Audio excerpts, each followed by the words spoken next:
All right, Neo, follow the white rabbit.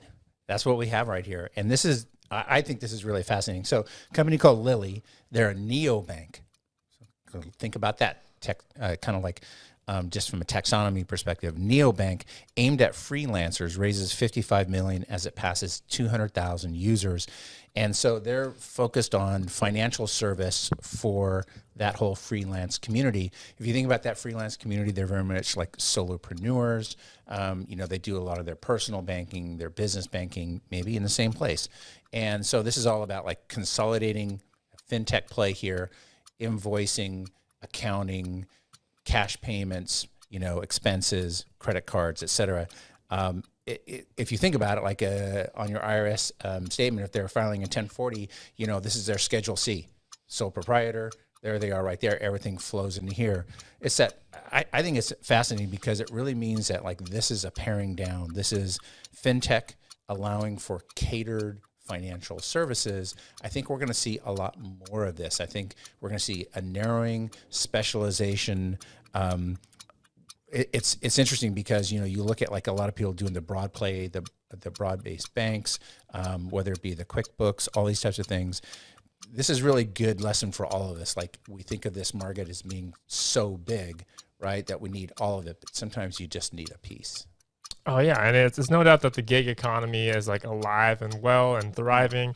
I mean, you look to indicators like stock market prices of companies like Fiverr, right? Like they've been thriving. They've been thriving over the course of the pandemic. Thriver. Yes. Fiverr is a thriver. There we go.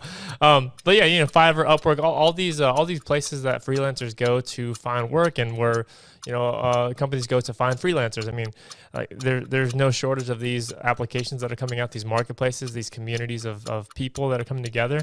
And so again, like it's another telltale sign of customer experience done right when you're catering to a smaller segment. Like you're not just the bank for the people, you're the bank for these specific people. You're the bank for freelancers, period. Volksbank. Yes. Yeah, exactly. And here, I mean, this is segmentation, right? Yes. Like we talk about this in marketing, ad space, audiences.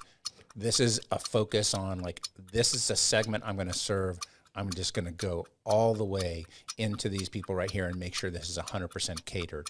It's actually, I think this is very symbolic of the way our world is going. Yeah, and obviously they're doing this right. Like it says here, Sole Traders picked up growth around to continue expanding business after seeing its usage grow by 1,500% in 1 year.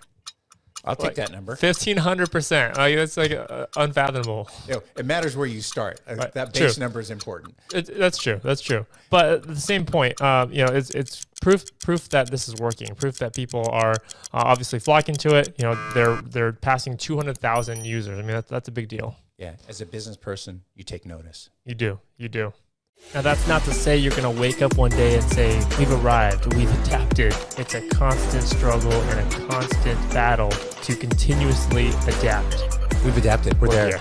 Yeah, that doesn't exist. Well, there's a great saying that kind of builds on what you just mentioned, which is like, how do you open up a small business? You open up a big